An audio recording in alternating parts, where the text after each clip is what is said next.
नमस्कार, मेरा नाम है सुरेंद्र कुमार और आप सभी का दक्षिणा ई क्लासरूम में बहुत बहुत स्वागत है। हम बात करने वाले हैं जेई मेन पैटर्न का टेस्ट है हमारा और सिलेबस का वीक 1 एंड वीक 2 में जो हमने रिवीजन किया है फिजिक्स का, इस बेसिस पे टॉपिक्स हमारे पास थे electrostatics, capacitor and current electricity 12th वाले पार्ट में से, 11th वाले पार्ट में से यूनिट एंड डायमेंशन है, बेसिक मैथमेटिक्स है और काइनेमेटिक्स, एनएलएम एंड फ्रिक्शन। आइए स्टार्ट करते हैं।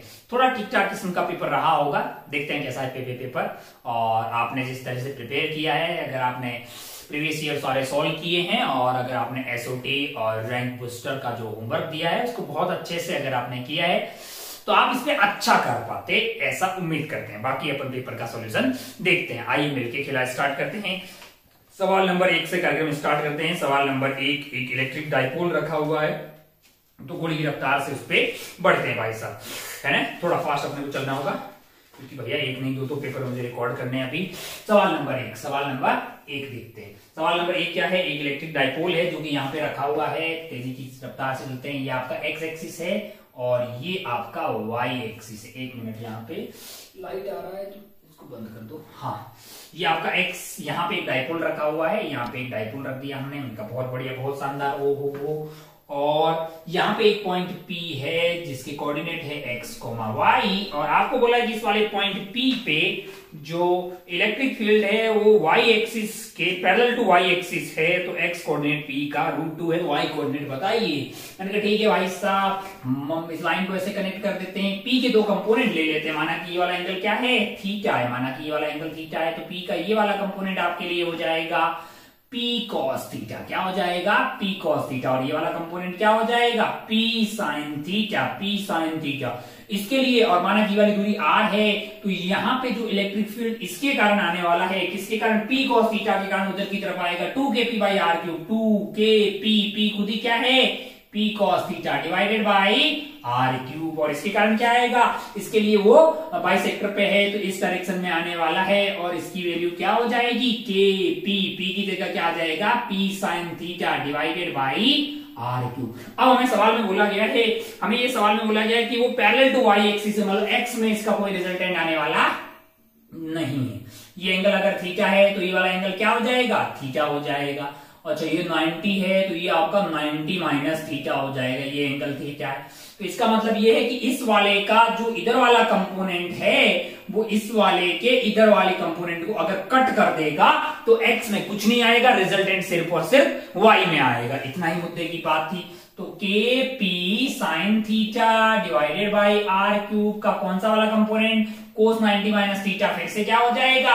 sin theta is equal to 2kp cos theta divided by r cube का इधर वाला कंपोनेंट यानी कि ये cos थीटा हो जाएगा। ओके, तो यहां से kp by r cube cancel out हो जाएगा और यहाँ पे क्या आ जाएगा आपके लिए? अगर आप ध्यान से देखें, ये साइन स्क्वायर थीटा, ये कोस स्क्वायर थीटा, तो टेन स्क्वायर थीटा की वैल्यू आपके लिए 2 आ जाएगी। टेन स्क्वायर थीटा की वैल्यू 2 आ जाएगी। क्या यहां से अपन टेन थीटा लिख सकते हैं? मैंने कहा हाँ, ये वाली दूरी आपके लिए x हो जाएगी, ये वाली y हो जाएगी, तो tan theta y by x होगा। तो Y square by X square की वैल्यू आपके लिए 2 आ गई है, यानी कि y आपके लिए आ जाएगा x√2 है। अब आपको x सवाल में कितना दिया हुआ है? x कोऑर्डिनेट इज √2 है। अच्छा, x खुद ही √2 है, √2 इंटू √2 करिएगा तो y कोऑर्डिनेट आपको 2 आ जाएगा। इसका आंसर आपके लिए होगा 2। अगर आप इसमें 2 फिल करके आगे बढ़ जाते तो मतलब जो है आपका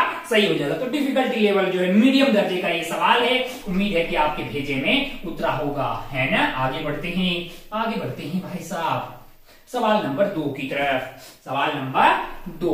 पहला सवाल हो गया, आगे बढ़ते हैं सवाल नंबर 2 की तरफ। 2 में क्या है जरा ध्यान से देखिए। 2 में कोई फोटो दिखाई दे रहा है, फ्रिक्शन का है क्या उनका? अच्छा भाई साहब, बहुत बढ़िया। पहले फोटो बना लेते हैं। अगर आप ध्यान से देखेंगे तो यहाँ पे इस तरह का एक वेज रखा हुआ दिखाई देगा आपको। पेन यार चल जाओ, अभी तो निकाले यार नए। हाँ, इस पे एक फोर्स लग रहा है इधर की तरफ। इस पे क्या लग रहा है? फोर्स इधर की तरफ। ये है A और A ब्लॉक 1 kg, ये ब्लॉक 1 kg, B ये 1 kg block B rest S on the frictionless अच्छा दोनों 1 kg के हैं और ऊपर वाले का नाम B है, इसका नाम क्या है बी है। मैंने कहा ठीक है। और ये पूरा कार्यक्रम इधर कनेक्टेड है एक पुली से। किससे कनेक्टेड है? एक पुली से कनेक्टेड है। और पुली आपका ये हो गया भाई साहब, है ना। अच्छा, बहुत बढ़िया, बहुत शानदार। ओहो, और ये है आपका ग्राउंड यहाँ पे। मैंने कहा ठीक है, बहुत बढ़िया, बहुत शानदार। वो पेन को पता नहीं क्या हो गया है यार। चलिए अब जरा ध्यान से देखिए, ध्यान से देखिए, निकालना क्या है। अच्छा, ये वाली दूरी आपको 13.5 मीटर दी हुई। कौन सी वाली दूरी दी हुई है आपको?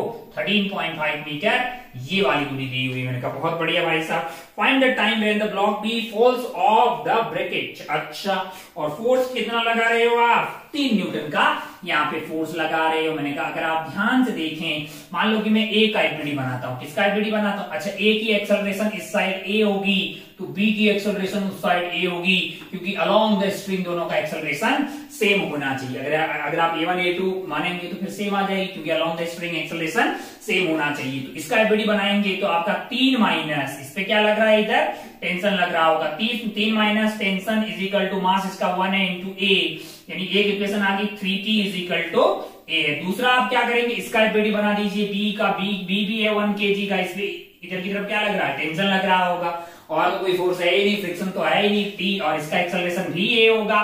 तो T is basically net force mass into acceleration 1 ही आ गया। T की वैल्यू A आ गई बल्ला, तो T is equal to A आ गया, तो 3T is equal to 2A आ गया, तो A की वैल्यू आ गई 1.5 मीटर पर सेकेंड स्क्वायर। निकालना क्या है आपको? अच्छा, अब आप ध्यान से देखिए, आपको ये 13.5 मीटर का डिस्टेंस है, ये कवर करने में कितना टाइम लगेगा? तो आप इसको रोक दीजिए। इसको अगर आप रोक देंगे, रिलेटिव खेल लीजिए, तो रिलेटिव एक्सेलरेशन आपके लिए क्या हो जाएगा? 2A हो जाएगा, यानी कि 1.5 इंटू 2 3 हो जाएगा। ये यूज कर लीजिए, S equal to UT plus half AT square. S कौन सा वाला? Relative. U relative, A relative, S relative आपके लिए कितना हो जाएगा? 13.5 हो जाएगा। U रिलेटिव 0 है, हाफ इंटू A रिलेटिव। अगर आप इसमें बैठ जाएंगे तो ये A प्लस A 2A हो जाएगा, यानी कि 1.5 इंटू 2 आपके लिए 3 हो जाएगा। कितना हो जाएगा? 3 हो जाएगा। A रिलेटिव और टाइम आपसे पूछा गया है, तो यहाँ पे आपके पास जो टाइम की वैल्यू आने वाली है 13.5 इंटू 27/3 का रूट 27/3, यानी कि 9 का रूट, यानी कि 3 सेकेंड आपके लिए टाइम आ जाएगा। क्या आ जाएगा? 3 सेकेंड आपके लिए टाइम आ जाएगा। सॉल्व करके तो आपका इसका आंसर था 3 सेकेंड। आगे बढ़ते हैं अगले वाले सवाल पे, सवाल नंबर 3 पे।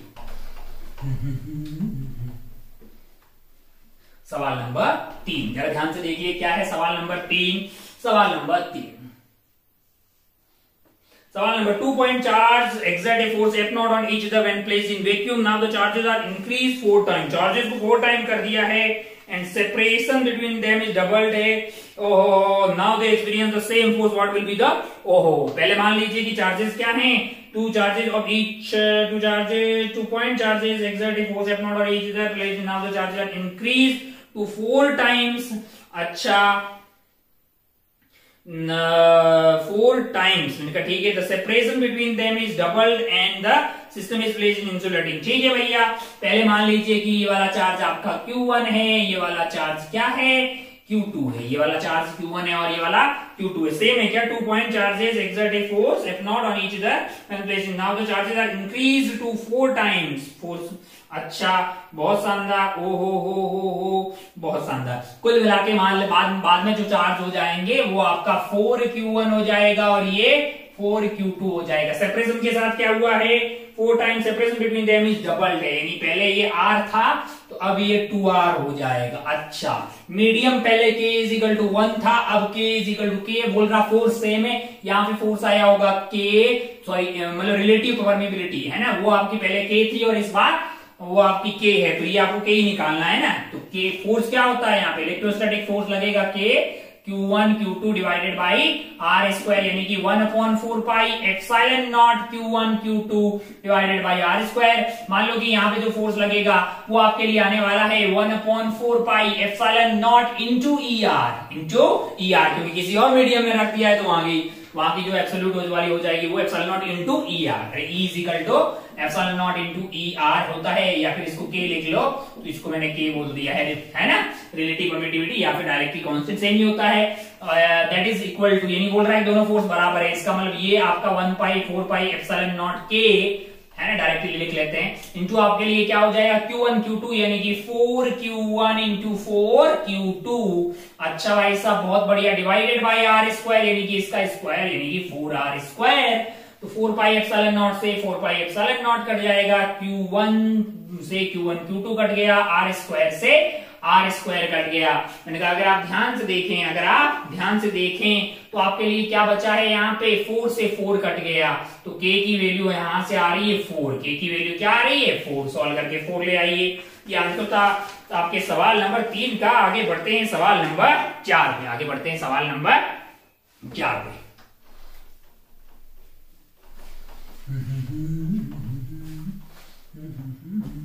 सवाल नंबर 4 क्या है, सवाल नंबर 4 जरा ध्यान से देखिए। सवाल नंबर 4 में दो स्फीयर रखे हुए हैं, to hollow a hollow non-conducting sphere and a solid non-conducting sphere b of equal radius, मास इतना है। मैंने कहा ठीक है, बहुत बढ़िया। यहाँ पे एक स्फीयर है, एक स्फीयर यहाँ पे है। ये आपका पहला वाला हॉलो है, दूसरा वाला क्या है, सॉलिड है। इस पे साथ चार्ज कितना है, मैंने कहा +q है, मास m है, रेडियस आपके पास r है।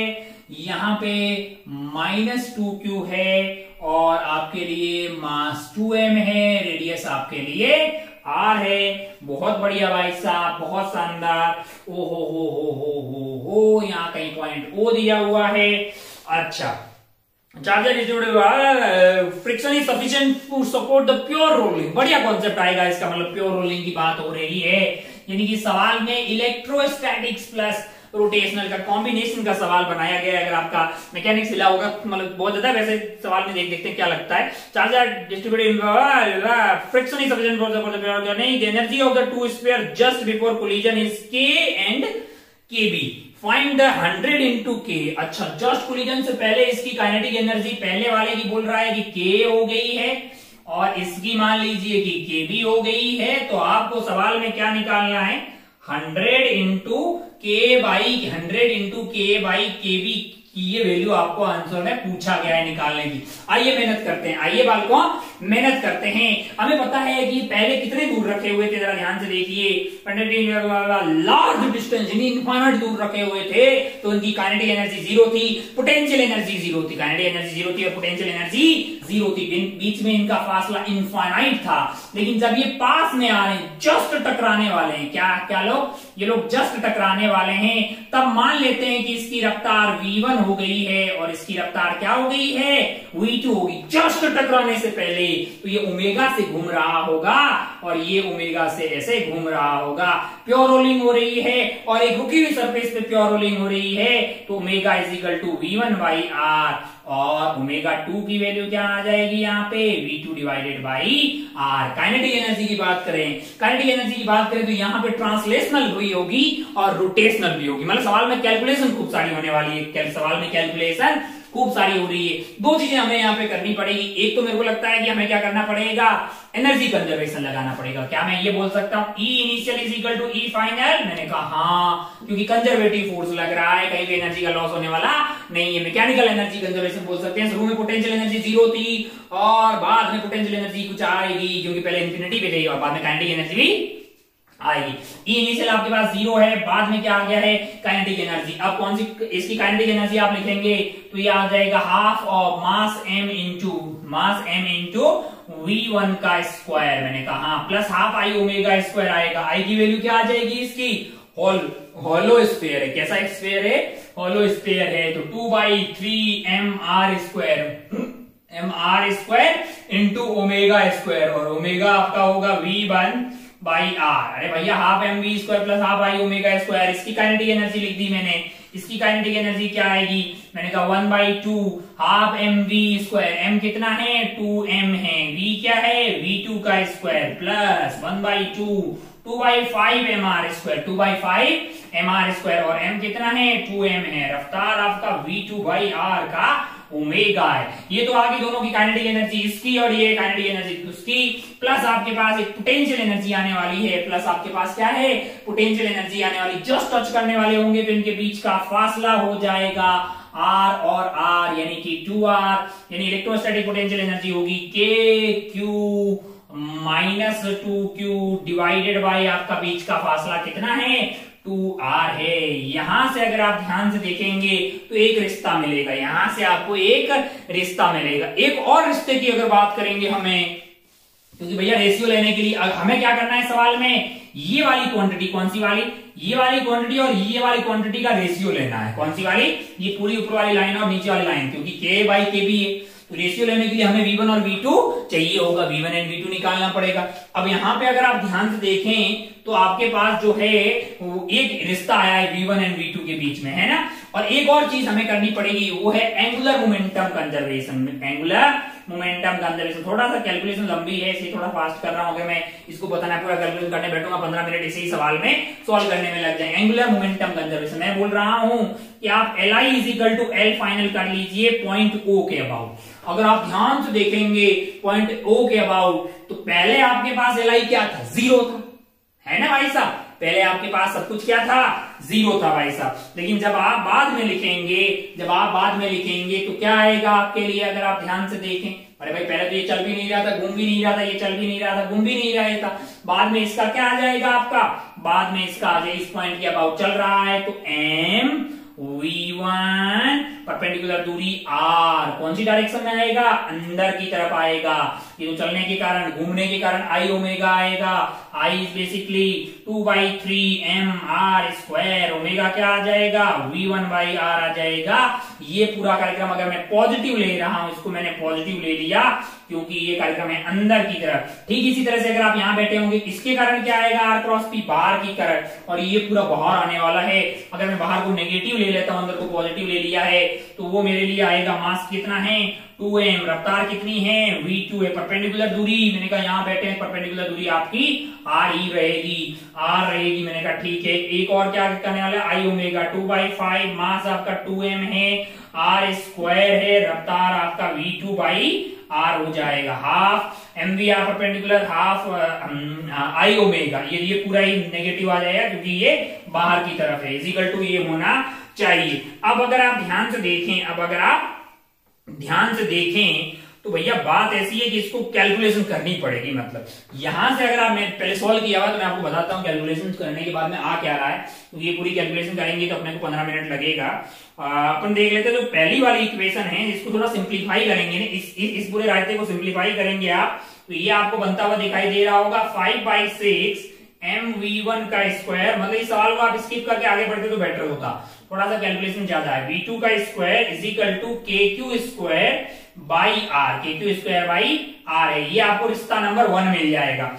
और इस वाली रिलेशनशिप को आप सॉल्व करेंगे, इसमें q का कहीं रोल नहीं है, तो अगर आप इसको सॉल्व करेंगे अच्छे से, 0 इजिकल टू ये पूरा, तो आपको मिल रहा है v1 is equal to 42 divided by 25 v2 है। ये कैलकुलेशन जो है आप करेंगे, ये आपको रिश्ता नंबर 2 मिल जाएगा।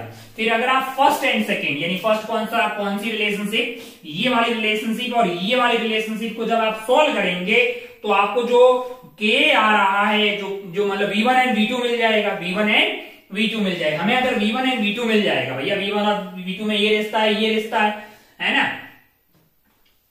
भैया, v1 और v2 में रिश्ता पता है, तो आपके पास जहां पे v2 आ रहा है उसमें v1 डाल दीजिए, और अल्टीमेटली आपको निकालना क्या है, ये आपके लिए इसकी वैल्यू निकालनी। तो जब आप सॉल्व करेंगे पूरा कार्यक्रम, तो k की वैल्यू जो फाइनली सॉल्व करके आ रही है, k की वैल्यू v1 v2 मिल जाएगा, तो आप k निकाल सकते हैं। k आपके लिए आ रहा है 42 क्यू स्क्वायर, क्यू स्क्वायर है कि हाँ बाई 67r, और के बी जो है वो आपको आती हुई दिखाई देगी 25 के क्यूब है कि शायद दोनों में क्यूब है कि स्क्वायर, ऐसा कुछ सॉल्व करके आएगा, नीचे डिवाइड में आ जाएगा 67r, है ना।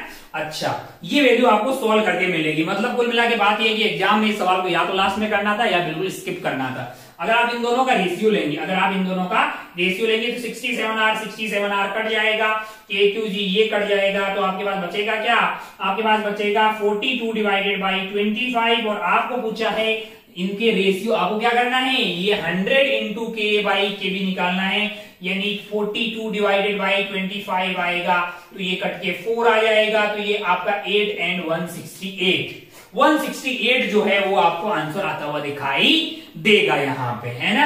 लेकिन काफी सारी कैलकुलेशन है, एग्जाम में ये सही से हो इसकी कोई गारंटी मतलब यूजुअली नहीं हो पाती। इस सवाल को आप स्किप करके लास्ट में करते तो बहुत बेटर रहता, वैसे आप कैलकुलेशन में फंस सकते थे। आगे बढ़ते हैं अपन सवाल नंबर 4 के बाद। थोड़ा सा वक्त की कमी है इसलिए मैं यहाँ कैलकुलेशन नहीं कर रहा हूं, पर जो कैलकुलेशन वाला पीडीएफ है वो सॉल्व करके आपके ग्रुप में डाल दिया जाएगा। आइए आगे बढ़ते हैं सवाल नंबर ये कौन सा था, ये था अपना सवाल नंबर 4। आगे बढ़ते हैं सवाल नंबर 5 की तरफ। कहां है भैया सवाल नंबर 5, ये रहा।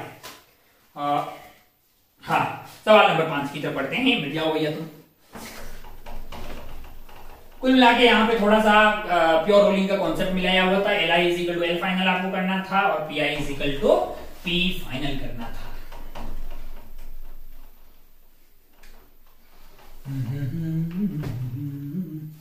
यहाँ पे सवाल है आपके लिए सवाल नंबर 5। सवाल number 5 consider two concentric non conducting uniformly charge spherical shell of radius 3 and 6 metre. अच्छा देख लेते हैं भाई साहब, ये है 3 और यहाँ पे एक और है जो है 6 की, और इस पे चार्ज आपको दिया हुआ है Q1, इसमें Q2 दिया हुआ है, और आपसे बोला है कि इंट्रैक्शन पोटेंशियल एनर्जी बतानी है। मैंने कहा इंट्रैक्शन कहां पे होगा, इंट्रैक्शन इसका इलेक्ट्रिक फील्ड Q1 वाले के कारण यहाँ पे भी आएगा, यहाँ पे भी आएगा, Q2 वाले के कारण बाहर आएगा, Q2 वाले के कारण बाहर आएगा। अच्छा तो यहाँ पे इंट्रैक्शन हो जाएगा ना। तो काम की बात ये है बेसिकली, अगर आप ध्यान से देखेंगे, ध्यान से अगर आप देखेंगे तो ये जो Q1 वाला है वो नहीं ये हेमिस्फीयर हो कि यहाँ चार्ज यहाँ पे रखा हो, सेंटर पे रखा हो, कोई फर्क पड़ने वाला नहीं है, क्योंकि बाहर की तरफ तो इलेक्ट्रिक फील्ड सेम आने वाला है। बाहर की तरफ क्या आने वाला है, सेम आने वाला। तो क्या मैं Q1 को यहाँ पे मान लूं? मैंने कहा हाँ। अगर आप ध्यान से देखें, अब आपका Q2 जो है वो यहाँ पे है, Q1 आपका यहाँ पे है। पोटेंशियल एनर्जी अगर आपको निकालनी है, इंट्रैक्शन पोटेंशियल एनर्जी, तो अगर आप ध्यान से देखेंगे हर एक DQ जो चार्ज है DQ2 वो इससे कितनी दूरी पे है, वो R दूरी पे। R कौन सा वाला, 6 वाला, ये वाला R दूरी पे है। तो अगर आप ध्यान से देखेंगे DU अगर आपको पता इंफिनिटी पे 0 मानते हैं, फिर आती KQ1 into DQ2 divided by R है। तो आपको सिग्मा करना है, आपको सम करना है सारा DQ कितनी दूरी पे। ये तो एक स्केलर क्वांटिटी, कैसी क्वांटिटी है, स्केलर क्वांटिटी है, तो डायरेक्टली ऐड हो जाएगी। स्केलर क्वांटिटी है तो आप DQ की जगह क्या डाल सकते हैं पूरा U निकालने के लिए, K Q1 Q2 divided by R, है ना। R आपके लिए बीच की दूरी हो जाएगी पूरी। कि आपके लिए 9 इंटू 10 की पावर 9। Q1 की वैल्यू की कितनी दी है भैया, जिसको हमने सेंटर पे माना है, वो आपके लिए है 10 माइक्रोकूलम, यानी कि 10 इंटू 10 की पावर -6 इंटू आपके लिए क्या आ रहा है, इंटू आ रहा है 200 माइक्रोकूलम, यानी कि यहाँ पे 200 इंटू आपका आ जाएगा 10 की पावर -6 डिवाइडेड बाई आपका क्या आ रहा है, R आ रहा होगा। R क्या है आपका 6 मीटर हो गया। तो अगर आप ध्यान से देखेंगे तो 10 की पावर्स की बात करें, 9 और 1 10 हो गई, 10 और 2 12 होगी, और 12 से ये खत्म हो गया, 9 2 18 हो गया, बटा 6 करिएगा तो 3 उत्तर आ जाएगा, है ना। तो आपका आंसर होगा 3 जूल, जो कि आपको 3 फिल करके आगे बढ़ जाना था। ये सवाल आप कर सकते थे, ये थोड़ा ठीक था, उतना टफ नहीं था। हालांकि सवाल ठीक ठाक है, आपको इस पेपर में ढूंढना होगा कौन से सवाल इजी है और कौन से टफ है। जो टफ है उनको स्किप करके आगे बढ़ना होगा, सिलेक्ट एंड मूव। किसी एक पर्टिकुलर सवाल पे इमोशनल होके खड़ा नहीं रहना है, वरना आप फैल जाएंगे पेपर में। आपको इजी भी मिलेंगे, टफ भी मिलेंगे, ये हर पेपर में होता है, जैसा इसमें हो रहा है। 6वें सवाल पे बढ़ते हैं। बहुत सारे यहाँ पे ये रखे हुए हैं भाई साहब। ये nth वाला है, ये आपका n-1 वाला है, यहाँ पे आपका कुछ और हो जाएगा। ऐसे करते करते यहाँ पे आपको क्या रखा हुआ है, फर्स्ट वाला, यहाँ सेकेंड वाला, एंड सो ऑन, है ना। चलिए भाई साहब, बहुत बढ़िया, बहुत शानदार। हो तो आपको क्या बताना है, कांस्टेंट फोर्स इस पे लगाया जा रहा है। मान लीजिए कितना फोर्स लगा रहा है, P लगा रहा है, जो इसकी मर्जी है, और इन सबकी एक्सेलरेशन सेम होगी। इनकी सबकी एक्सेलरेशन क्या होगी, सेम होगी। मान लो कि हर एक का मास m है, हर एक का मास क्या है, m है भाई साहब। ओहो, तो सबकी एक्सेलरेशन यहाँ पे आने वाली है P इज खींचने वाला force divided by n into m, है ना। अब अगर आप ध्यान से देखें तो आपसे यहाँ पे पूछा गया है 4th एंड 5th को जोड़ने वाली स्प्रिंग, यहाँ कहीं 4th एंड 5th को जोड़ रही होगी। तो अगर आप n वाला यहाँ पे होगा, यहाँ पे कहीं ये बीच में आपको बहुत सारे होंगे, ये 4th वाला होगा, ये 5th वाला होगा, और यहाँ पे 4th 3rd 2 1, तो यहाँ तक, यहाँ का टेंशन निकालना। मैं इस पूरे की एपीडी बना रहा, इस पूरे की एपीडी बनाएंगे तो अगर आप टोटल n में से 4 घटा देंगे तो ये मान लीजिए कि आपका टोटल मास यहाँ पे m हो जाएगा n माइनस 4 इंटू एम। और इस पूरे को कौन चला रहा है, यहाँ का टेंशन बिटवीन 4 एंड 5 है ही नहीं यार। अच्छा, और एक्सेलरेशन तो वही होगी ये, तो बताइए टेंशन बिटवीन 4 एंड 5 आपके लिए क्या हो जाएगा, मास इंटू एक्सेलरेशन। मास आपका हो गया n माइनस 4 इंटू एम, और एक्सेलरेशन क्या होगी, ये p डिवाइडेड बाई nm आ गई। सिमिलरली अगर आप ध्यान से देखें तो आपको क्या बोला गया है, 8वें और 9वें, कौन से 8वें और 9वें, तो जैसे n माइनस 4 आया है, मतलब 4 उधर वाले गायब हो गए तो उसमें 8 गायब हो जाएंगे, बचे कितने होंगे, n माइनस 8।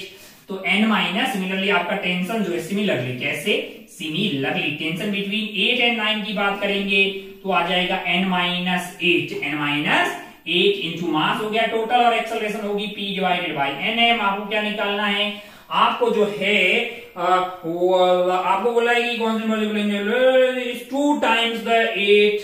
अच्छा, ये 2 टाइम्स है, कौन सी वाली 2 टाइम्स है भैया, ऊपर वाली। इनका रेशियो लेंगे तो ये 2/1 आना चाहिए, क्या आना चाहिए, 2/1। तो m से m काट लो, p बटे डी, तो यहां से क्या आ गया आपके लिए आ रहा है n minus 4 is equal to 2n minus 16 हो गया है। हो इसको इधर लेके जाएंगे तो आपका n आ जाएगा और ये आपका 12 आ जाएगा। कितना आ जाएगा, 12 आ जाएगा। आंसर क्या है भैया, आंसर कहीं आपको 12 दिखाई दे रहा है, बिल्कुल दिखाई दे रहा है। ये लल्लू सवाल था, ये आपसे होना चाहिए था, बिल्कुल ये सवाल होना चाहिए था। 7वें सवाल पे बढ़ते हैं, 7वें सवाल पे बढ़ते हैं।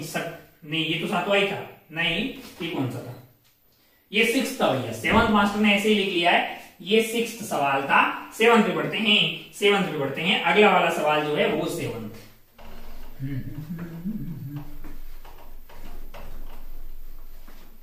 चलिए सवाल नंबर 7, सवाल नंबर 7 जरा ध्यान से देखिए क्या है सवाल नंबर 7। सवाल नंबर ध्यान में मानस जैसे एकदम रसगुल्ले टाइप के रखे हुए। क्या लगे हुए रसगुल्लों, एक कटोरे के अंदर रसगुल्ले टाइप का आइटम रखा हुआ है और पूछा है तुमसे कि नॉर्मल कॉन्टैक्ट फोर्स कितना होगा किसके बीच में, बिटवीन द टू बॉल्स। देखिए जरा देखिए, बड़ा वाला कटोरे के अंदर 2 रसगुल्ले रखे हुए हैं मेरे रसगुल्लों। यहाँ पे टक टक टक, यहाँ पे सेंटर मान लो और यहाँ पे बड़ा सा रसगुल्ला रख लो। क्या रख लो, रसगुल्ला रख लो। यहाँ तक टक टक टक टक, यहाँ पे आपका सेंटर हो गया है ना लाला। ओके, इसका सेंटर कहाँ होगा, यहाँ होगा। सिमिलरली एक रसगुल्ला यहाँ पे रखा हुआ, ओहो, ये वाला मान लो इसको धक्का दे रहा है, ये वाला मान लो इसको धक्का दे रहा है। सिमिलरली ये वाली दीवार इसको धक्का दे रही होगी इसके सेंटर पे, जो कि पास हो रहा होगा इसके सेंटर पे, और नीचे इस पे लग रहा होगा mg। इसके अलावा कोई और फोर्स है क्या, बिल्कुल नहीं है। तो अगर आप ध्यान से देखें तो आपको पूछा क्या गया है, ये वाला धक्का पूछा गया। मैंने कहा इसको n बोल देते हैं, इसको n डैश बोल देते हैं, नीचे आप mg मान लेते हैं। ओहो, टोटल रेडियस शायद आपको 8r दिया हुआ, और ये चंपक लाल जो 5 किलो के हैं, ये चंपक लाल, इनका रेडियस कितना है, इनका 3r है। तो 8 माइनस ये 8r माइनस 3r करेंगे तो ये भैया 5r हो जाएगा, और इनका रेडियस है 3r। तो हमको पता लग गया कि तुम हो 4r और तुम हो 37 डिग्री, और तुम हो 37 डिग्री, तो ये हो गया 37 डिग्री, और इक्विलिब्रियम में है तो n डैश cos थीटा, n dash cos 37 degree must be equal to mg, and n is equal to n is equal to n dash sin 37 degree, n is equal to n dash sin 37 degree. तो बहुत बढ़िया भाई साहब, बहुत शानदार हो। अब अगर आप ध्यान से देखें, तो n dash की वैल्यू ये आपका है 4/5। ये क्या है, 4/5 है। तो ये आपका 5 mg/4 हो गया। क्या हो गया है, 5 mg/4 हो गया है। तो यहां से ये आ गया आपका 5 mg/4 into sine 37 degree. Sine 37 degree 3/5। तो इसको इससे उड़ा दीजिए। m की वैल्यू आपके लिए 5 है, g की वैल्यू 10 है, डिवाइडेड बाई 3 and 4। ओके, ये 500 हो गया है, मतलब क्या, ये आपका 5 हो गया, ये आपका 2 हो गया। तो ये तो हो गया 25, 75/2 न्यूटन कहीं दिखाई दे रहा है। मास्टर ने कैलकुलेशन अगर सही की हो तो 75/2 आपको ऑप्शन 1 में दिखाई दे रहा है। बहुत बढ़िया, बहुत ही शानदार। ये था सवाल नंबर 7। आगे बढ़ते हैं सवाल नंबर 8 पे। सवाल नंबर 7 के बाद आगे बढ़ते हैं सवाल नंबर 8 पे। थोड़ा सा अपने को जल्दीबाजी है क्योंकि बहुत सारे पेपर के सॉल्यूशन बनाने ही, तो इसके बाद इसके साथ ही आपको एक सपोर्टिंग डॉक्यूमेंट रहेगा जिसमें आपको लिखे हुए सॉल्यूशन मिल जाएंगे, तो वो भी आप देख सकते हैं। खैर एक समझदार बच्चे को आराम से वीडियो को स्लो स्लो देखिएगा, सब समझ में आएगा। ओ लाल एक क्यूब रखा हुआ, बहुत बढ़िया, आपने सवाल तो पढ़ लिया होगा, सवाल आपने पढ़ लिया होगा। यहाँ पे एक ऐसा क्यूब रखा हुआ है, क्या रखा हुआ है? क्यूब रखा हुआ है। आप लॉजिकली समझिए इस सवाल को, है ना, इस सवाल को आप लॉजिकली समझिए। यहाँ पे एक वायर जा रहा है, वायर को मैं ऐसे मान रहा हूं, ऐसे मान रहा है ना, वायर को मैं ऐसे मान रहा हूं। कुछ वैसा समझिए जैसे अपन बात करते हैं कि स्फीयर है, एक रूम के एक खोपचे में डाल दिया जाए तो कितना पार्ट अंदर की तरफ होगा, है ना, 1 2 3 4, 4 और 4 ऊपर की तरफ, तो 8वां पार्ट 1/8 वाला पार्ट रहते हैं ना अंदर। या दीवार के फेस के बीच में रखेंगे तो Q/2 इधर रहेगा, Q/2 इधर रहेगा, इधर सेंटर पे रख देंगे एकदम कॉर्नर पे, तो 4 क्यूब यहां पे बन गए। आपने वो पढ़ा होगा सॉलिड स्टेट ना, तो 1 2 3 4, 4 और 4 ऊपर 8, तो Q/8। सिमिलरली अगर आप ध्यान से देखेंगे तो ऐसे एक क्यूब यहाँ पे, एक पीछे की तरफ, एक इधर की तरफ, एक इधर की तरफ। हमको तो लगता है कि सिलेंडर का ये जो पार्ट है यानी 90 डिग्री वाला है, ये पार्ट इसके अंदर आएगा। अगर मैं टॉप व्यू बताऊं सिलेंडर का तो उसको मैं 4 पार्ट में तोड़ सकता हूं। तो ये इस वाले क्यूब के अंदर आ गया, कौन से वाले क्यूब के अंदर आ गया? ये वाला इस पार्ट के अंदर आ गया। ये एक अलग क्यूब में आएगा, ये अलग क्यूब में आएगा, ये अलग क्यूब में आएगा। तो अगर आप ध्यान से देखें यहां से लेके यहां तक अगर इसमें टोटल चार्ज क्यू था, क्या था? मान लो इसकी लेंथ क्या है? लेंथ आपकी ए हो जाएगी। लेंथ आपकी क्या है? क्योंकि वो साइड सामने वाली ए दी हुई है। ओ टोटल चार्ज आपका हो जाएगा यहां से यहां तक, क्यू की वैल्यू हो जाएगी आपके लिए लैम्डा इंटू ए। लेकिन जो अंदर की तरफ चार्ज आएगा, जो इसके अंदर की तरफ आएगा यानी इस क्यूब के अंदर, वो वाला हो जाएगा आपके पास lambda A by 4th part आ रहा है अंदर की तरफ, 4th पार्ट आ रहा है, वो स्फीयर के अंदर आ गया। अब आप ध्यान से देखिए, अब आप क्यूब अगर आपके पास हो ना, आप थोड़ा सा उसको अच्छे से समझने की कोशिश कीजिए। क्यूब है क्या अपने पास? कहीं पे क्यूब का जुगाड़ नहीं है। एक क्यूब टाइप का ये आइटम दिखाई दे रहा है, ये क्यूब टाइप का ही दिखाई दे रहा है ना। अब आप ध्यान से देखिए कि यहाँ पे जो वायर हुआ है ऐसे समझ लीजिए, इसके कारण अंदर चार्ज कितना आ गया वो आपको समझ में आ गया। इसके और ये positively charge electric field lines ऐसे परपेंडिकुलर जा रही होगी। यहाँ पे ऐसा रखा हुआ इलेक्ट्रिक फील्ड लाइंस ऐसे ऐसे निकल जाएगी, इस वाली सरफेस को कोई क्रॉस करने वाला नहीं है। सिमिलरली ये वाली सरफेस को भी कोई क्रॉस नहीं करेगी। सिमिलरली वो तो ऐसे ऐसे जा रही होगी, तो ऊपर वाली सरफेस को भी कोई क्रॉस करने वाली नहीं है। नीचे वाली सरफेस में इलेक्ट्रिक फील्ड लाइन तक ऐसे जा रही होगी, क्रॉस करने वाली नहीं है। तो अगर आप ध्यान से देखें तो इसमें फ्लक्स 0, इसमें 0, इसमें 0, इसमें 0। 1 2 3 4 में कुछ नहीं बचा। कौन? ये दोनों सामने वाली, ये दोनों सामने वाली, ये एंड ये। सिमेट्री है भाई साहब, सिमेट्री है, सिमेट्री आप ध्यान से देखिए, सिमेट्री है। अगर इस तक जाना है तो डर ऐसे घूम के आइए, इस तक जाना है तो डर घूम के ऐसे आइए, है ना। तो जितना भी टोटल फ्लक्स आ रहा है, आधा इसमें से जा रहा होगा, आधा इसमें से जा रहा होगा, और आधा इस साइड से जा रहा होगा। इधर से क्यों थोड़ा हमारा पिचका हुआ है, क्यूब नहीं है तो कैमरा का वो है, हाँ कोई बात नहीं। तो आप समझिए कि यहां से जो भी फ्लक्स आएगा वो फ्लक्स इसमें कुछ नहीं जाएगा, इसमें कुछ नहीं जाएगा, इसमें कुछ नहीं जाएगा, नीचे कुछ नहीं जाएगा, इधर और इधर सामने वाली दीवारों में से बराबर बराबर क्रॉस करेगा। तो टोटल फ्लक्स जो है अंदर इस क्यूब के अंदर टोटल क्या आने वाला है? वो आपका चार्ज एनक्लोज है lambda A by 4 divided by epsilon not. और आपको कोई पर्टिकुलर फेज के अंदर पूछा है, कौन सी फेज के अंदर पूछा है? ABCD, फाई ABCD, तो इसका हाफ आने वाला है। हमने यहाँ पे लॉजिकली समझ लिया है, lambda A by 4 epsilon not. तो आपका आंसर आपका आता हुआ दिखाई दे जाएगा, lambda A by 8 epsilon not. Logically इस सवाल को समझिए, आंसर तक पहुंच गए हैं अपन। ये सारा सवाल नंबर 8 और अपनों को है खूब सारी जल्दीबाजी। तो आगे बढ़ते हैं सवाल नंबर 9 की तरफ। सवाल नंबर 9 की तरफ देखिए जरा, क्या है सवाल नंबर 9? सवाल नंबर 9 8 हो गया है। आगे बढ़ते हैं सवाल नंबर 9 की तरफ। चलिए, जब भी सवाल नंबर 9 देखिए, सवाल नंबर 9 मेरा दिल भी कितना पागल है। ओहो, वेज कंस्टेंट। कौन सा कंस्टेंट है?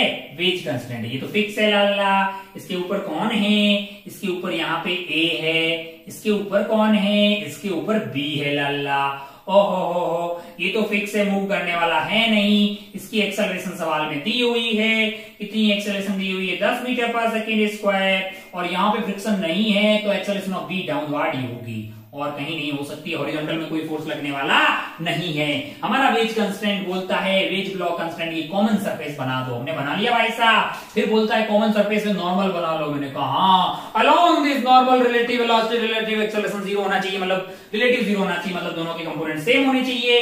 तो ये आपका 10 जो है वो इस डायरेक्शन में है और ए आपका इस डायरेक्शन में है। ए तो वैसे भी अलोंग द परपेंडिकुलर हो गया है, 10 का कंपोनेंट इसके बराबर होना चाहिए। तो एंगल कितना दिया हुआ है आपको? ये एंगल 30 डिग्री दिया हुआ है। तो ये वाला एंगल अगर आप ध्यान से देखें तो ये वाला आपका 30 है, तो ये वाला 30 हो जाएगा। तो डाउनवर्ड 10 का कंपोनेंट क्या आएगा?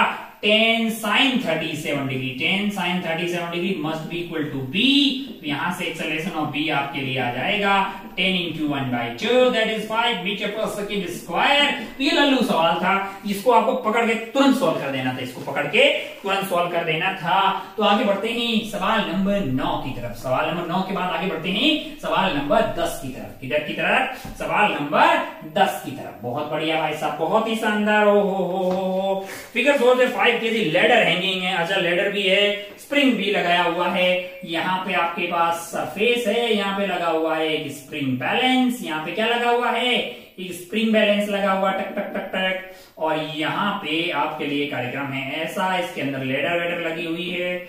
बहुत शानदार। भाई साहब जो हैं, एक भाई साहब यहाँ पे हैं, एक भाई साहब जो हैं जिनके हाथ वाथ है ऐसे, और ये क्या कर रहे हैं? ऊपर चढ़ रहे हैं लेडर को पकड़ के, टक टक टक टक। और इनकी एक्सेलरेशन आपको दी हुई है 1 मीटर पर सेकेंड स्क्वायर। 1 मीटर पर सेकेंड स्क्वायर। और भाई साहब का मास कितना है भैया? भाई साहब और 25 केजी। मैंने कहा भाई साहब का एफबीडी बना लेते हैं। भाई साहब इसको लेडर को खींच रहे होंगे, तो लेडर इस पे एक फोर्स लगा रही होगी, मान लो टी डैश कुछ भी लगा रही होगी। तो भाई साहब का एफबीडी बनाते हैं, किनका? मेन का एफबीडी बनाते हैं। मेन के ऊपर लेडर फोर्स लगा रही होगी क्योंकि ये लेडर को खींच रहे होंगे, लेडर इनको खींच रही होगी। नीचे इन पे 250 लग रहा होगा क्योंकि ये 25 किलो के हैं और इनकी एक्सेलरेशन है 1।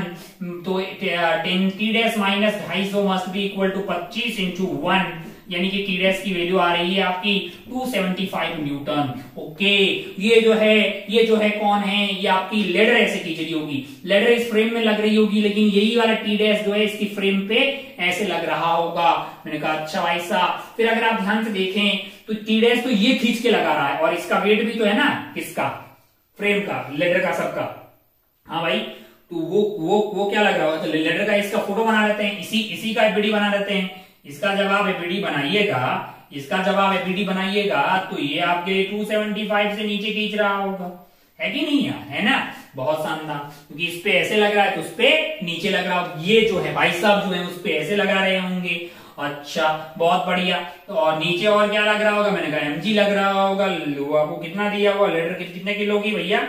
लेडर का एफबीडी बना रहे हैं अपन। लेडर पे भाई साहब 275 नीचे लगा रहे होंगे।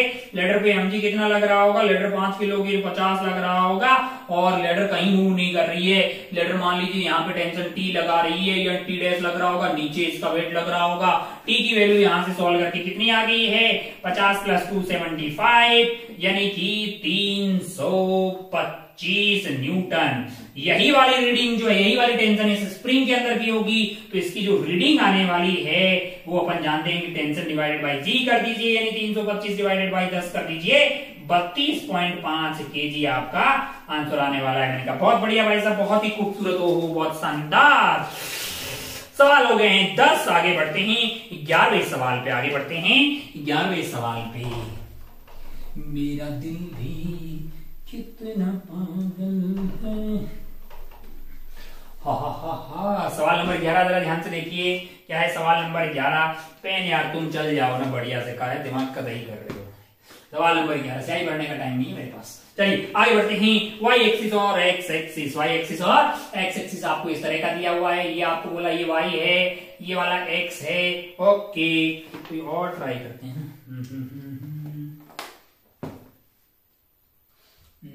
हाँ, ये वाई और एक्सिस है। इधर की तरफ इलेक्ट्रिक फील्ड दिया हुआ, क्या दिया हुआ आपको?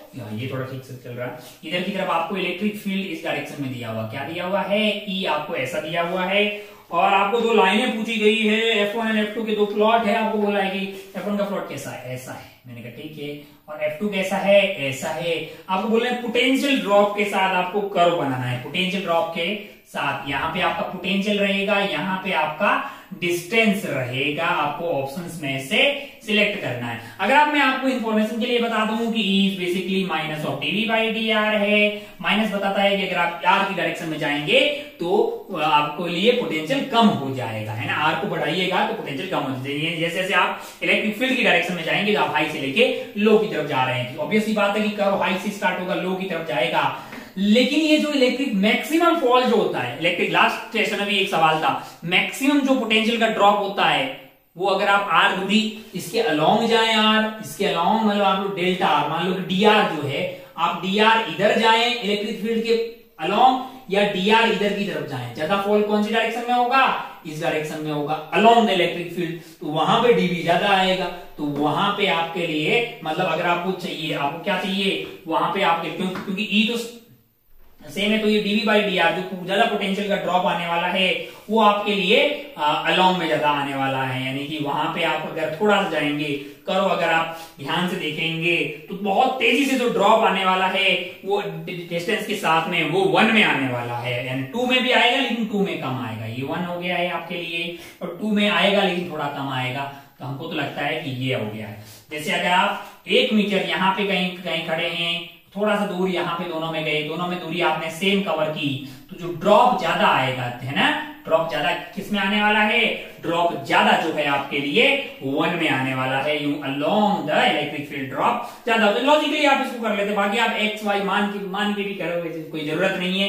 ऑप्शन सी, क्योंकि फर्स्ट गलत है पूरी तरह से, पोटेंशियल जो है डिस्टेंस आप सेम कवर करेंगे तो भैया फॉल सेम थोड़ी आएगा, सेम अगर आप इलेक्ट्रिक फील्ड की डायरेक्शन से ज्यादा फॉल आएगा, 1 नहीं हो सकता है, 2 फिर उल्टा हो गया है, एक में कांस्टेंट रहेगा, ये जो 1 कांस्टेंट बना है ये गलत है, सेम होगा ही नहीं 4, तो ऑप्शन 3 टिक करके आगे बढ़ना है यार, लल्लू सवाल था, इसमें ज्यादा दिमाग लगाने की जरूरत भी नहीं है। 11 के बाद आगे बढ़ते हैं 12 वाले सवाल पे। कौन से वाले सवाल पे, 12 वाले सवाल पे। चलिए भाई साहब 12 सवाल नंबर 12 क्या है, सवाल नंबर 12 जरा ध्यान से देखिए। 12 वाला सवाल, मेरा दिल भी कितना पागल है, 2 non conducting uniformly charged N12, हाँ ला ला ला, तो यहाँ पे रखा हुआ है स्फेरिकल सेल, इसका रेडियस r है, इस पे चार्ज प्लस q है, और यहाँ पे इससे 2r की दूरी पे, कितनी दूरी पे, 2r की दूरी पे एक और है जो प्लस q है। मैंने कहा बहुत बढ़िया भाई साहब। The value of the energy stored in the electric field from the surface of the outer cell to infinity।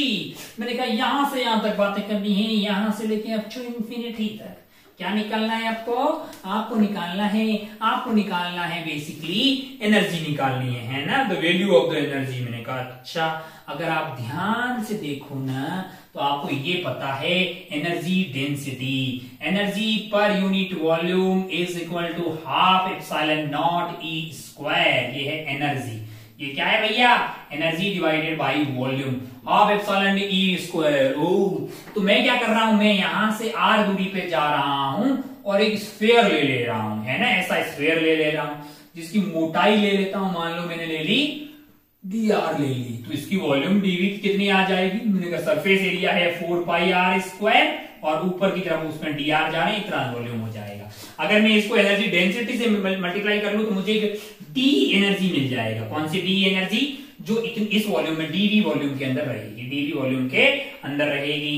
अच्छा, तो वो कितनी हो जाएगी, मैंने कहा हाफ एप्सिलॉन नॉट, यहाँ का इलेक्ट्रिक फील्ड E मान लिया मैंने, तो E स्क्वायर इंटू dv की वैल्यू होगी 4 पाई r square into dr square. अगर पूरा E चाहिए तो इंटीग्रेट कर दो लाला, तो कर लेते हैं इंटीग्रेट, तो आपके लिए ये हो जाएगा हाफ इंटीग्रेशन। अच्छा, लिमिट कहां से कहां तक, यहां से लेके इंफिनिटी, तो ये 2r to infinity, sorry 2r to infinity, 1/2 epsilon naught रख दो। E की वैल्यू आपके लिए क्या आने वाली है, मैंने कहा वो 1/4 पाई एप्सिलॉन नॉट, है ना, q आपका q हो जाएगा divided by r square, kq by r square का स्क्वायर इंटू 4 पाई r स्क्वायर dr। लिमिट आप डालेंगे 2r से लेके इंफिनिटी। जब आप इसको सोल्व कर रहे हैं, कर सकते हैं, इसमें कुछ नहीं, कांस्टेंट बाहर ले लो आर 1 बाई आर की पावर 4 और आर स्क्वायर तो आर की पावर 2 रहेगा, आर की power -1 divided by 1 -1 by R, limit लगा दीजिए। ये वैल्यू आपको सॉल्व करके आसान था, अरे सवाल था, इसको जब आप सॉल्व कर रहे हैं आप समझ गए ना। हाफ एप्सिलॉन नॉट ई की वैल्यू क्या आ गई है, के क्यू बाई आर स्क्वायर। अच्छा क्यू कितना होगा भैया, क्यू खुद ही 2Q होगा, क्यू खुद ही क्या होगा 2Q हो जाएगा। क्यों, क्योंकि ये Q और ये Q दोनों के कारण यहाँ आर की तरफ आएगा, तो K हाफ एप्सिलॉन नॉट के Q की वैल्यू 2Q हो जाएगी। आर लिमिट आपकी 2R से लेके इंफिनिटी होगी, बाकी आप इसको कैलकुलेट कर लो। जब आप इसको कैलकुलेट कर रहे हैं half epsilon 4 pi R square D square, तो आप इसको कैलकुलेट कर रहे हैं तो ये वैल्यू आ रही है 1.4 पाई epsilon not Q square by 2। बाकी कैलकुलेशन आप देख लो यार, है ना। लल्लू से सवाल है, कोई बहुत ज्यादा इसमें दिमाग लगाने वाली बात ही नहीं। कौन सा ऑप्शन में ऐसा दिखाई दे रहा है, तो ऑप्शन 1 में ही दिखाई दे रहा है। अबे हो गया ना यार, आर की पावर 4 और आर स्क्वायर, तो 1 बाई आर स्क्वायर का इंटीग्रेशन करना है, कोई भी कर लेगा यार। आर की पावर -1 डिवाइडेड बाई 1, ये कैलकुलेशन देख लेना। आगे बढ़ते हैं 12 के बाद में, आगे बढ़ते 13, 12 के बाद आगे बढ़ते ही 13 वाले सवाल पे, 12 के बाद आगे बढ़ते ही सवाल नंबर 13 पे। मिट जाओ भैया, मिट जाओ मिट जाओ मिट जाओ, अच्छे से मिट जाओ।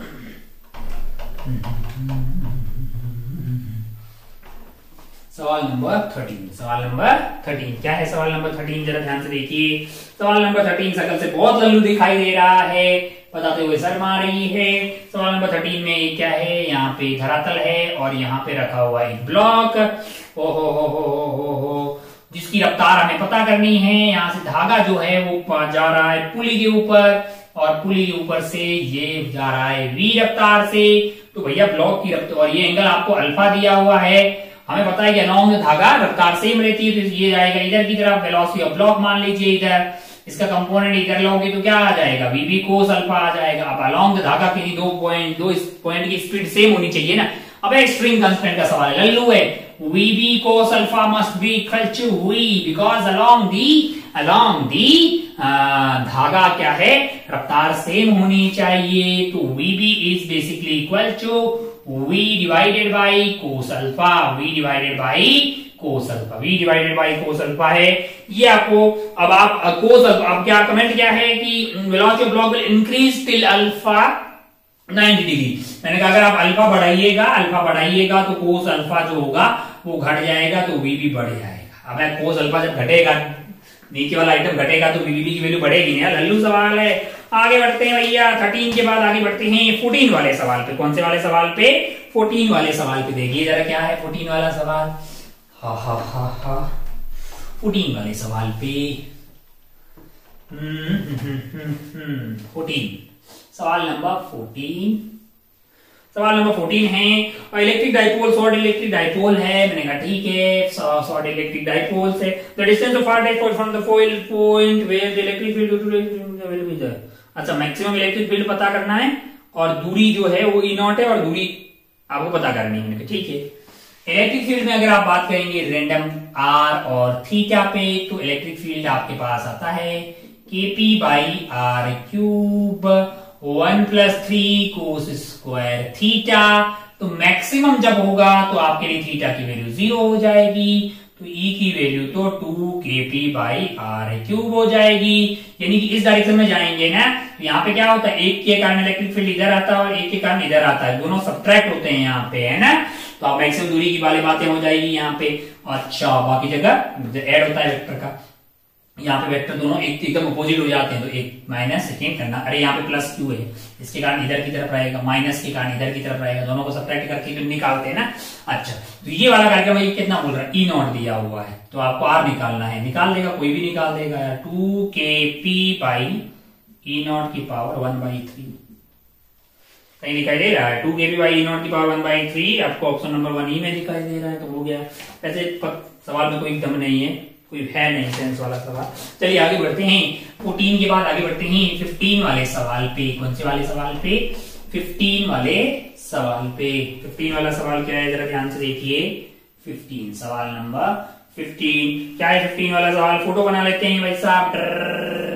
अगर आप ध्यान से देखिए तो ये वाला एंगल थीटा है, यहाँ पे एक आइटम रखा हुआ है, इसका मास स्मॉल m है, और यहां से दो धागे लगा रखे हैं, और एक ऐसे और एक ऐसे, यहाँ पे लगी हुई है पुली, और यहां से ऐसे जा रहा है, और ये जा रहा है आपके लिए यहाँ पे पुली में, और यहां से टिक टिक डी यहाँ पे लगी हुई है पुली और यहाँ पे लगा हुआ है ब्लॉक जिसका मास है m। ओहो के ये ऐसे बंधा हुआ है टक टक टक टक टक और ये एंगल है आपका थीटा। बहुत बढ़िया भाई साहब, बहुत शानदार। एक्सेलरेशन पूछिए और सवाल में इंफॉर्मेशन दी हुई है कि कैपिटल M जो है वो बड़ा है स्मॉल m से। मैंने कहा दोनों की एक्सेलरेशन अलग अलग मान लेते हैं। पहले इसकी A1 मान लेते हैं, इसकी A2 मान लेते हैं। इसकी A2 होगी तो इसकी भी A2 आएगी। आइए पॉइंट मेथड लगाते हैं। टक टक टक टक टक टक टक टक टक टक टक टक स्ट्रिंग कांस्टेंट लगा रहा हूं मैं। मेरे लिए यहाँ पे -A1 हो जाएगा, बाकी आप अपने हिसाब से लगा लो। 0 0 0 0 यहाँ पे क्या आ गया आपका लेंथ बढ़ रही है तो प्लस का A2 और यहाँ पे मैंने कहा प्लस का A2। यहाँ पे 0 0 0 0। ओहो यहाँ पे क्या आ गया है -A1 = 0। अरे ये क्या हुआ twice of A1 = twice of A2। अरे ये क्या हुआ दोनों की एक्सेलरेशन सेम होगी। मैंने कहा A मान लेते हैं।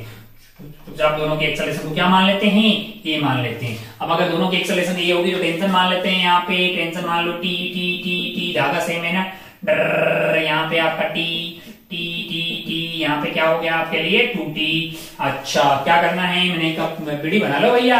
निकालना क्या है आपको एक्सेलरेशन निकालनी। इसका बीडी बना लो, इसका बीडी बनाओगे। इधर की तरफ क्या लग रहा है mg sin थीटा लग रहा होगा। इधर क्या लग रहा होगा 2T लग रहा होगा, यानी 2T minus mg sin theta. 2T minus mg sin theta = m × a आएगा।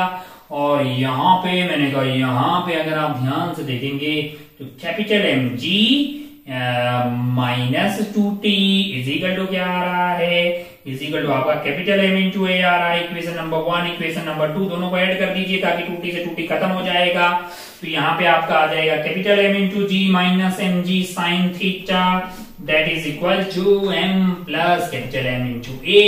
आपको क्या चाहिए आपको a चाहिए तो आप क्या करेंगे मैंने कहा आपका आ जाएगा m sin थीटा इंटू आपका g डिवाइडेड बाई मैंने कहा divided by m plus m है। ऐसा कहीं ऑप्शन दिखाई दे रहा है क्या?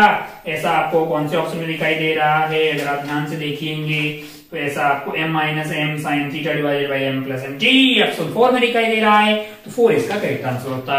अब आगे बढ़ सकते थे, इसको टिक करके आगे बढ़ते हैं सवाल नंबर 15 के बाद में सवाल नंबर 16 की तरफ।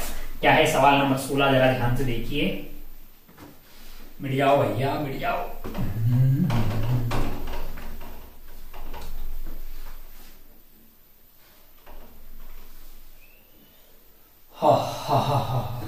जान निकाल दो भैया। 16 सवाल नंबर 16 क्या है सवाल नंबर 16 जरा ध्यान से देखिए।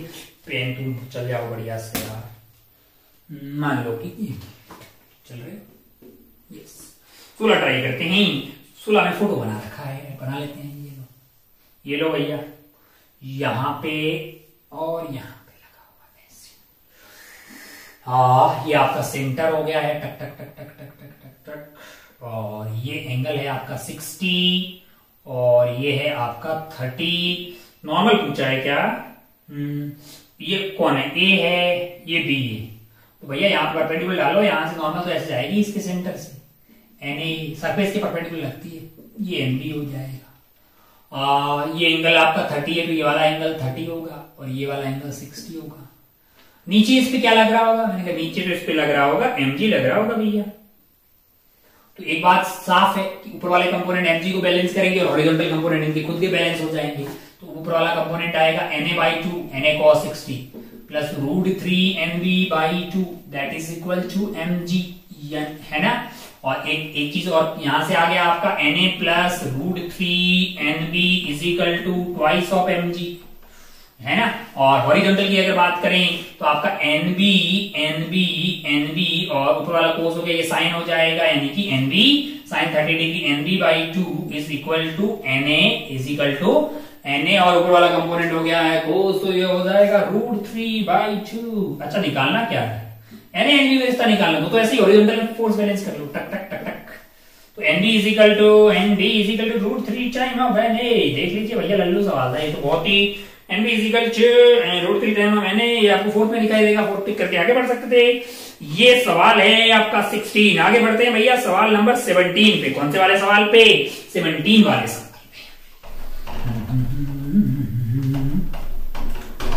चलिए सवाल नंबर 17 देखिए, सवाल नंबर 17 देखिए, जरा ध्यान से देखिए सवाल नंबर 17।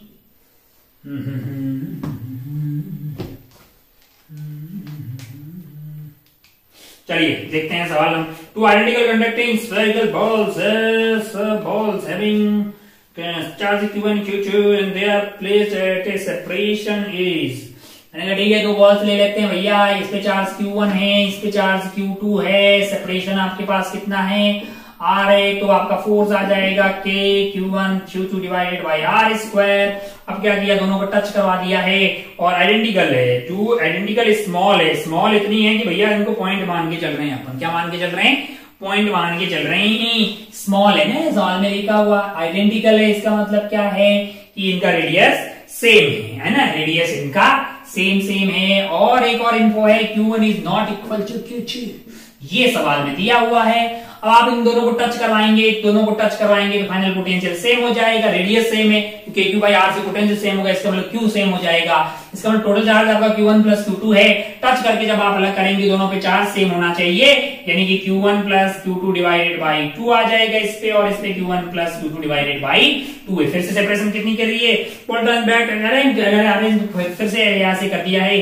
अब आपका फोर्स बताइए, मैंने कहा अब आपका फोर्स आ जाएगा K Q1 plus Q2 divided by 2 into यही वाला, यानी कि square divided by R square. आप कंपेयर करना है तो आप F dash divided by F कर दीजिए, जो कि वैल्यू आ जाएगी Q1 plus Q2 divided by 2 का square divided by Q1 Q2।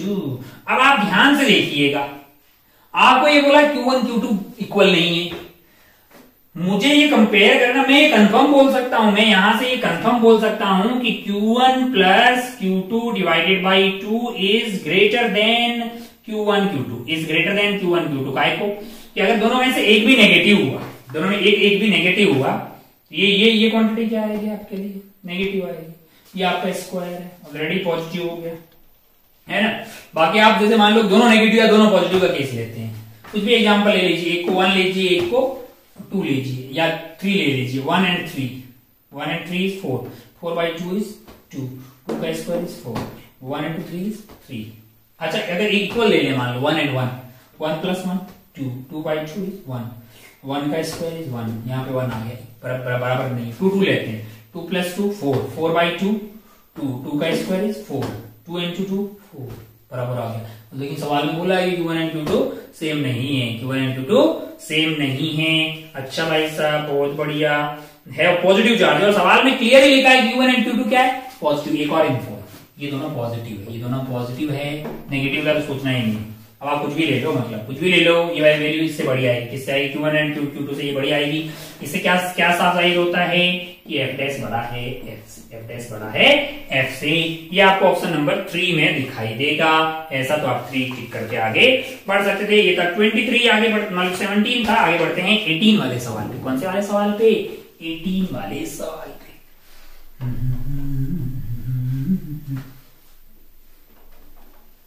चलिए भाई साहब, 18 सवाल नंबर 18 क्या है, सवाल नंबर 18 जरा ध्यान से देखिए।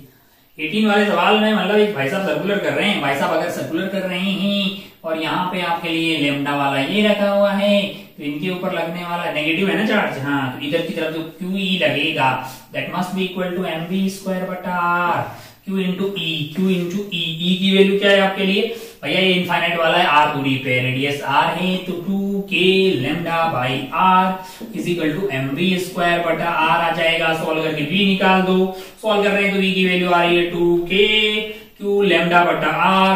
मैं थोड़ा फास्ट कर रहा हूँ, आपको क्या निकालना है, टाइम पीरियड निकालना है, तो टोटल दूरी आपके लिए कितनी हो जाएगी, 2 pi r divided by v कर दीजिए, 2 pi r divided by v कर दीजिए, तो आपके लिए ये वैल्यू आ रही है। इसको करेक्ट जल्दी कर दीजिए, अपने बहुत जल्दीबाजी है, m upon 2k lambda q है ना, और k की वैल्यू आपके लिए अगर आपको रखनी है तो ऐसा कहीं दिखाई दे रहा है, 2 pi r m upon 2k lambda q। 1 में ही आंसर खत्म हो गया भैया, 1 आंसर टिक करके आगे।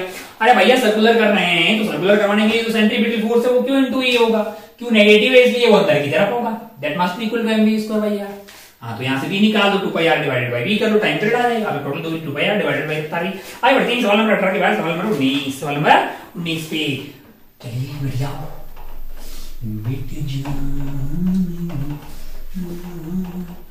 नंबर 19 क्या बोल रहा है? 19 ऐसा लल्लू सवाल है जो आपसे हर हाल में होना चाहिए था। वी आपको दिया हुआ है कितना? 1000 X plus 1500 X square plus 500 X cube है। आपको अगर चाहिए, अच्छा ये एक्स का ही फंक्शन है, इलेक्ट्रिक फील्ड आपके लिए होता है minus of DV by D X I cap plus DV by minus of DV by D Y J cap minus of DV by D Z K cap. तो भैया ये दोनों तो है ही नहीं, यहाँ पे जेड तो है ही नहीं, जेड के रेस्पेक्ट में डिफरेंशिएशन खत्म हो जाएगा। तो ई की वैल्यू निकालेंगे ना आप, तो इसको डिफरेंशिएट कर लो, मतलब जो है ना, इक्वल टू माइनस ऑफ, इसको डिफरेंशिएट करेंगे तो क्या आ जाएगा? 1000 डिवाइडेड बाई एक्स स्क्वायर है, यानी x की पावर -1 है, तो -1 यहां उतार दीजिए तो -2 हो जाएगा। सिमिलरली ये 2 इंटू 1500 डिवाइडेड बाई एक्स की पावर 3 हो जाएगा, और ये माइनस ऑफ 3 इंटू 500 है ना, डिवाइडेड बाई एक्स की पावर 4 हो जाएगा। यही होगा ना भाई साहब, यही हो जाएगा। भाई एक्स आपको क्या बोला है, कहां निकालना है? ये इतना आई कैप में आएगा, है ना, 0 आ जाएगा, बाकी दोनों में 0 प्लस 0 है ना। आपको कहां निकालना? 1, 0, 0 1, 0, 0 है तो आप डाल दीजिए यार। ये आपका आ गया minus of 1000 minus of 3000 minus of 1000 minus of 1500, कितने? माइनस ऑफ 1500 आई कैप है। तो 1000 4000 5500 है, तो ये 5500 आई 5500 आई कैप है वी बटा एम है, 5500 आई कैप वी बटा एम है। चलिए भाई सवाल नंबर 19 था ये। आगे बढ़ते हैं अपन सवाल नंबर 20 पे। सवाल नंबर 20 पे देखिए क्या है सवाल नंबर 20।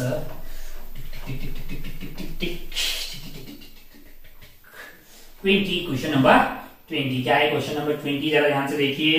ए एंड बी यहाँ पे रखे हुए हैं, ये आपका ए जो है और ये आपका बी है, यहाँ पे -q है, यहाँ पे +q है ना। आपको बोलना है the variation of electric potential along the x axis. मैंने कहा भैया इसके पास, अरे वैसे तो पोटेंशियल आप मान लो कि यहां से r दूरी पे चल जाओ, तो यहां से दूरी क्या होगी? मान लो कि दोनों के बीच की दूरी d, या आप x पे चले जाओ और टोटल d थी तो ये d माइनस एक्स। यहाँ पोटेंशियल क्या होगा पता है? दोनों का सम कर लो, तो इसका आएगा k minus Q divided by x, और इसका आ जाएगा k plus Q divided by D minus x, है ना। मैग्नीट्यूड सेम है, तो अगर आप x/2 पे जाएंगे, d/2 पे जाएंगे 0 हो जाएगा। इसके पास नेगेटिव में रहेगा, उसके पास पॉजिटिव में रहेगा, इनफाइनाइट की तरफ। ओ भाई ओ ला, इसके पास किसके पास? ए के पास बहुत ज्यादा नेगेटिव है और बी के पास पॉजिटिव है। इस तरह का देख लो कहां आता हुआ दिखाई दे रहा है। अब ए के पास, ये ए के पास है और ये बी के पास है, तो ऐसा आपको ऑप्शन 4 में आता हुआ दिखाई दे रहा है। टिक करके आगे बढ़ जाओ, लल्लू सवाल है, बीच में 0 हो जाएगा, स्केलर क्वांटिटी है भाई, ऐड हो जाता है सीधा। आगे बढ़ते हैं सवाल नंबर 20 के बाद सवाल नंबर 21। सवाल नंबर 21 है, क्या है सवाल नंबर 21? लल्लू होता हुआ दिखाई दे रहा होगा। आगे बढ़ते हैं सवाल नंबर 21 की तरफ।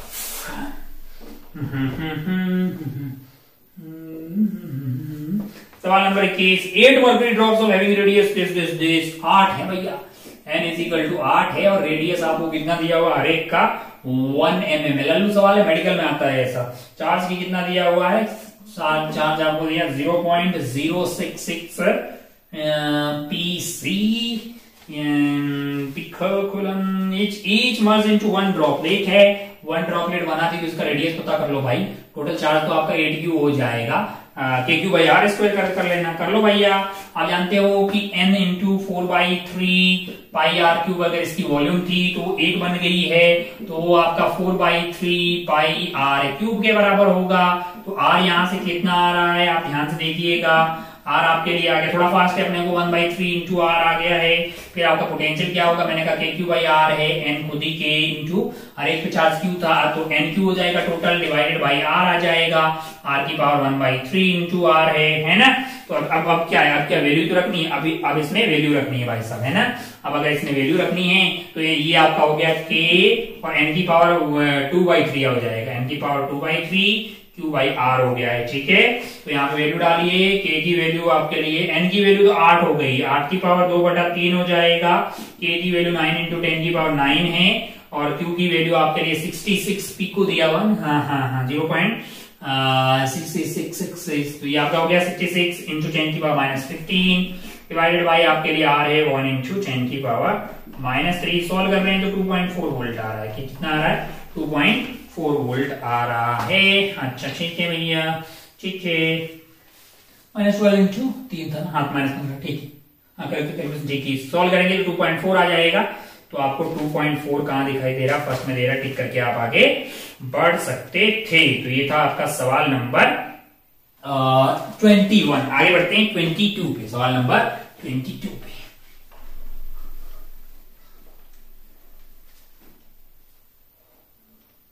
चलिए आगे बढ़ते हैं। अगला सवाल क्या है आपके लिए भैया? अगला सवाल है आपके लिए 22। कौन सा वाला है? 22 में भाई साहब देखते हैं क्या है। 22 आपके पास सवाल है। 22 is net force on the southern hemisphere of the uniformly charged solid sphere exert on the northern hemisphere in terms of the radius r and q is given. मतलब एक आपका सॉलिड स्फीयर है, क्या है? एक solid sphere, net charge solid sphere exert on the northern sphere है, total charge q। ऐसा sphere है भाई साहब, कैसा है? ऐसा स्फीयर है। ये मान लो नॉर्दर्न हेमिस्फीयर बोल दिया मैंने, ये आपका साउदर्न हेमिस्फीयर हो गया।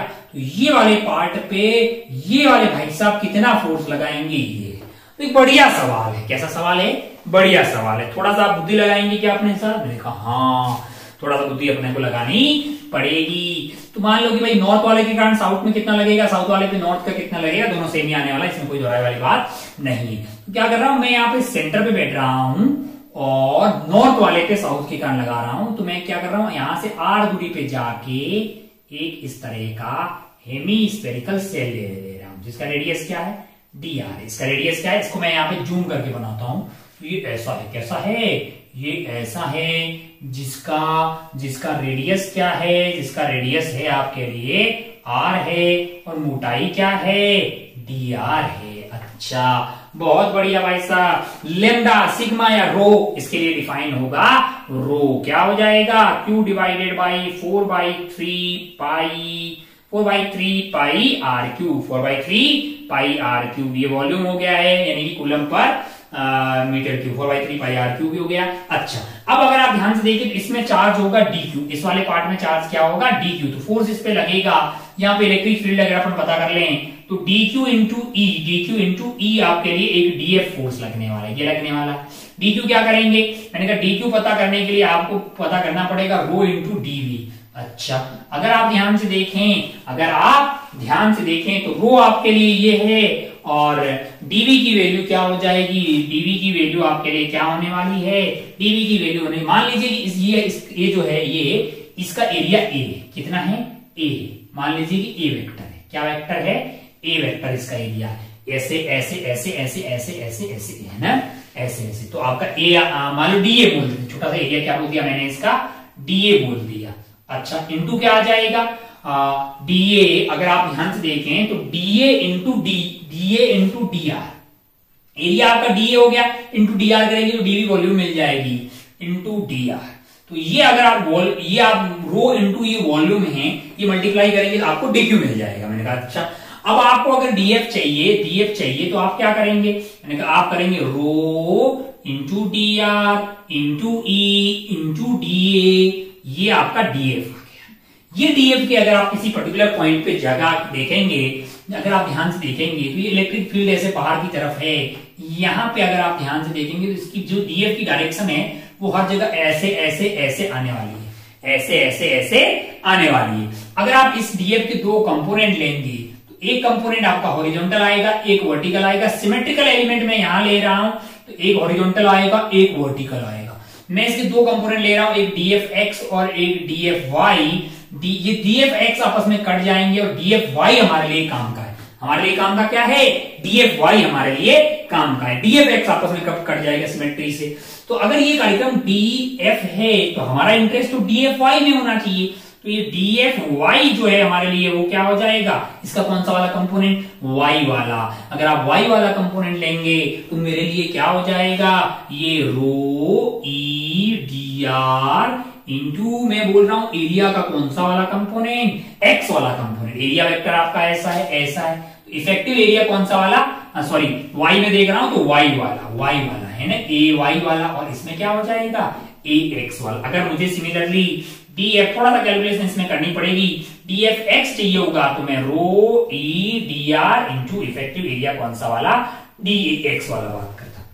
मुझे डी एफ वाई तो नहीं चाहिए, मुझे तो क्या चाहिए, पूरा एफ वाई चाहिए। मुझे अगर पूरा एफ वाई चाहिए तो मुझे इसको इंटीग्रेट करना पड़ेगा। इसको अगर मैं इंटीग्रेट करूंगा, इसको मैं इंटीग्रेट करूंगा तो रो की वैल्यू जो है मेरे लिए, रो की वैल्यू जो है वो मेरे लिए ये पड़ी है। रो की वैल्यू क्या पड़ी है, ये पड़ी है भाई साहब। रो को मैंने रो रखा। ई को अगर मैं लिखूंगा तो आर दूरी पे यहाँ पे इलेक्ट्रिक फील्ड ई जो आने वाला है वो आपके लिए आ जाएगा रो आर अपॉन 3 एप्सिलॉन नॉट। कहां पे, रो आर अपॉन 3 एप्सिलॉन नॉट। मैंने कहा अच्छा भाई साहब, मैंने अपने चैनल अपना मास्टर पे भी सवाल को अच्छे से पूरा सॉल्व करके डाल रखा है, तो वहां पे भी आप जाके इसको डेप्थ में देख सकते हैं। चैनल का नाम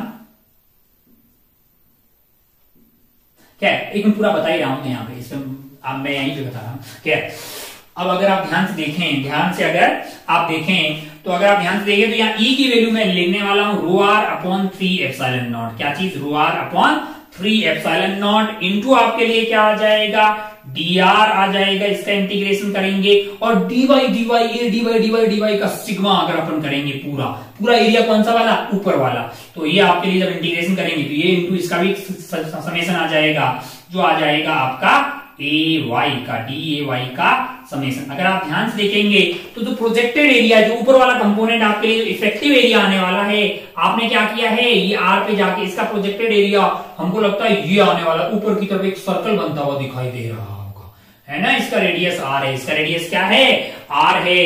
तो ये वाली क्वांटिटी आपके लिए पाई आर स्क्वायर आती हुई दिखाई देगी।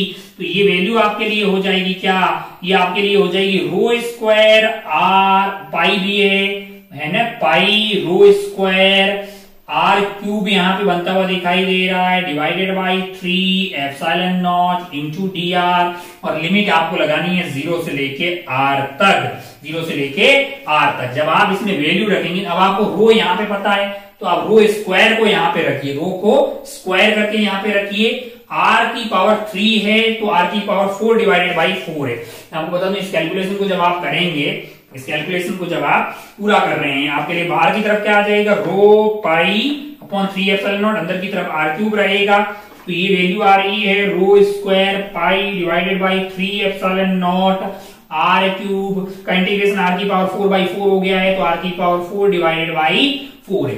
ये रो पता है तो रो स्क्वायर यहां से निकालो। अरे इसका स्क्वायर कर दो ना यार। इसको उठा के जब आप यहां डालेंगे, कहां डालेंगे, यहां डालेंगे, सिंप्लीफाई करेंगे तो आपको एफ वाई जो आता हुआ दिखाई दे रहा होगा, वो आता हुआ दिखाई दे रहा है 3q square upon 64 pi epsilon not R. अगर आपने पहले सॉल्व कर रखा होगा तो आप एग्जाम में इसको अच्छे से कर पाएंगे, अन्यथा आप है ना इस सवाल में फेल जाएंगे। क्या करेंगे, इस सवाल में फेल जाएंगे। तो बेटर क्या होता, इसको स्किप करके आगे बढ़ जाते। एक और सवाल था पहले, एक ये वाला जिसमें हैवी कैलकुलेशन थी, तो आपको इन दोनों सवाल को स्किप करना था।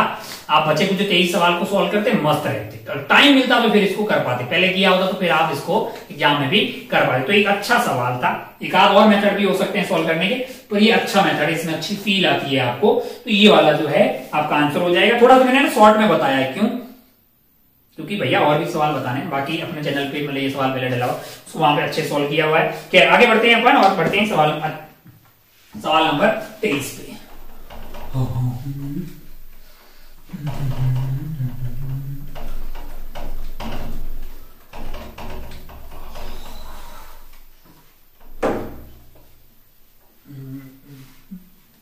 बढ़िया बढ़िया बढ़िया, खूब बोल। हाँ, सवाल नंबर 23 जरा ध्यान से देखिए क्या है। 23 में आपको दिया हुआ है ई, दिया हुआ है कितना, ई दिया हुआ है, ई आपका जो है वो एक्स एक्सिस के अलोंग है, यानी कि 3 इंटू 10 की पावर 3 आई कैप न्यूटन पर कूलम। और आपको दिया हुआ है साइन अल्फा, यानी ये जो प्लेन है वो एक्स एक्सिस के साथ एंगल बना रहा है। एक्स एक्सिस के साथ कितना एंगल बना रहा है भैया, एक्स एक्सिस के साथ अल्फा जो बना रहा है वो 60 डिग्री है। बीटा आपके लिए वो है बीटा भी 60 डिग्री है, और वाई एक्सिस के साथ और जेड एक्सिस के साथ जो है वो 30 डिग्री। अब आप ध्यान, हाँ, तो ये जो प्लेन है वो बना रहा है, यानी प्लेन यानी कि ये मान लो कि ये वाला प्लेन आपका ऐसा है, तो इसका एरिया ए हो गया इंटू ए कैप, ये आपका एरिया वेक्टर होगा जो क्या बना रहा है, ए कैप का एंगल है आई कैप के साथ, यानी कि एक्स एक्सिस के साथ कितना है 60 डिग्री।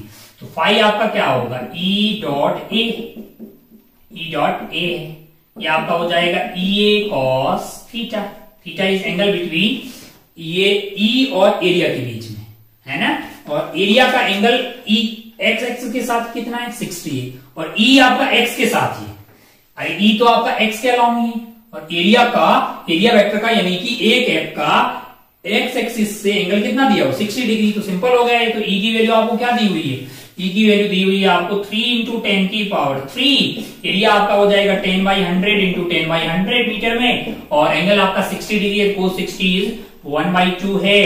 तो ये हो गया आपका 1 2 ये 5 और ये आपके हो गए कितने 5 है और ये 4 है, तो ऊपर 30/2, 30/2 इज 15, 15 कहीं दिखाई दे रहा है आंसर में, 15 आप टिक करके आगे बढ़ सकते थे।